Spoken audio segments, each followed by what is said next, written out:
नमस्कार दोस्तों, अरिस्टम की ओर से मैं आपका स्वागत करती हूँ। आज हम लोग डिस्कस करेंगे बियर ईस्ट के बारे में। बियर ईस्ट के बारे में डिस्कस करने से पहले आपको ये बता दूँ कि बियर बनाने के लिए किन 3 चीज़ों की ज़रूरत होती है जिनके बिना बियर बन ही नहीं सकती।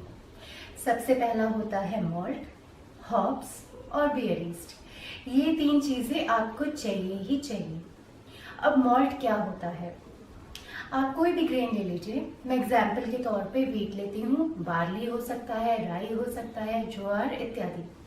तो वीट को पहले स्प्राउट किया जाता है। स्प्राउट करके फिर उसे सन ड्राई करते हैं और उसके बाद उसे एक स्पेसिफिक टेम्परेचर पे अवन में हीट किया जाता है। इससे ये होता है कि वीट के अंदर की जो शुगर होती है वो एक्सट्रैक्ट हो जाती है और जब आप ये ड्राई मॉल्ट खाएंगे तो वो काफ़ी स्वीट होता है, उसमें एक भीनी भीनी सी मिठास आती है। दूसरी चीज़ है हॉप्स। हॉप्स जो हैं मेनली यूरोप में ग्रो किए जाते थे और अब अमेरिका में भी ग्रो किए जाते हैं। इंडिया में अभी तक उसकी पैदावार शुरू नहीं हुई है। हॉप्स में बेसिकली लीव्स को ड्राई किया जाता है और उन लीव्स को फिर पाउडर करके उनके पैलेट्स बना के मार्केट में लाया जाता है। हॉप्स 2 तरीके के होते हैं, बिटर हॉप्स और एरोमेटिक हॉप्स। आप किस तरीके की बियर पसंद करते हैं उस बेसिस पे चूज करते हैं कि आपको कौन सा हॉप्स चाहिए। तीसरी आती है जो सबसे इम्पोर्टेंट इंग्रेडिएंट है, ईस्ट, बियर ईस्ट। आज जो मैं आपसे डिस्कस करूंगी वो 3 तरीके की बियर ईस्ट हैं जो वाइडली यूज होती हैं। सबसे पहले आती है आईपीए ईस्ट। आईपीए होती है इंडियन पेल एल। इसका टेस्ट लैगर बियर से काफ़ी कुछ मैच करता है। जिस टेम्परेचर पे इसे फर्मेंट किया जाता है वो है around 10 degree centigrade, which means कि ये विंटर में बनाई जाती है। Winter is the ideal time जब आपको ये बियर प्लान करनी चाहिए बनाने के लिए। इतने कम टेम्परेचर पे दूसरी और कोई ईस्ट काम नहीं करती है, तो ये स्पेशल काइंड ऑफ ईस्ट हो जाती है और इससे जो फ्लेवर्स निकलते हैं वो बिटर होते हैं, हॉपी होते हैं और मॉल्ट का फ्लेवर इसमें सबड्यू कर दिया जाता है, यानी दबा दिया जाता है।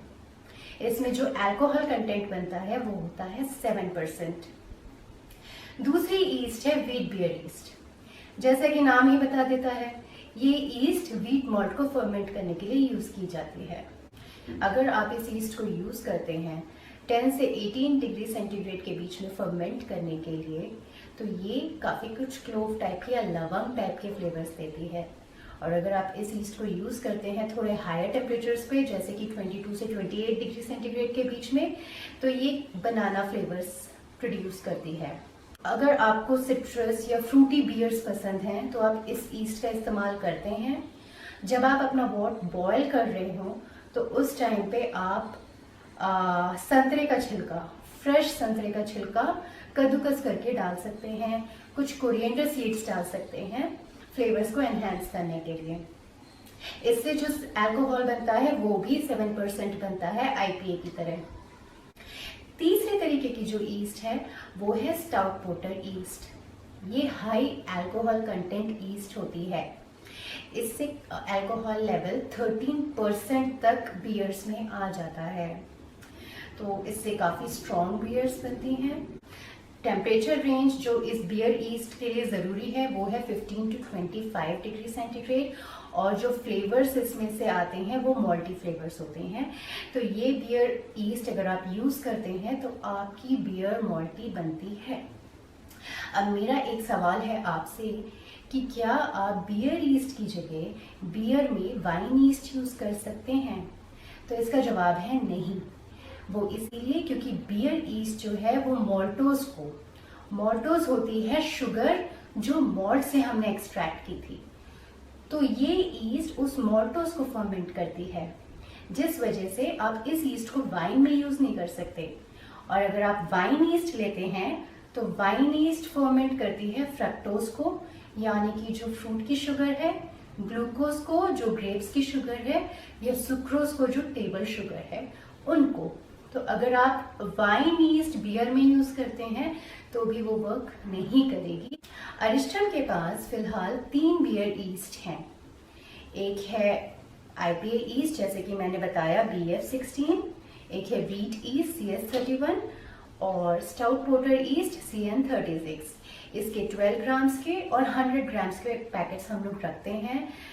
5 ग्राम ईस्ट सफिशिएंट होती है 7 to 8 लीटर्स बियर बनाने के।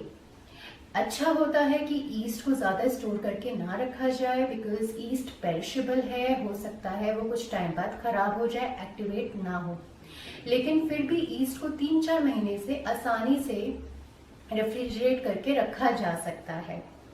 बियर के बारे में अगर आपको और इन्फॉर्मेशन चाहिए या फिर नॉन अल्कोहलिक बियर्स के बारे में आपको इन्फॉर्मेशन चाहिए तो आप अरिस्टम बुक रेफर कर सकते हैं। इस बुक में पेज नंबर 75 से 108 तक beers and non alcoholic beers के बारे में डिस्कस किया गया है। Thank you for watching. Bye.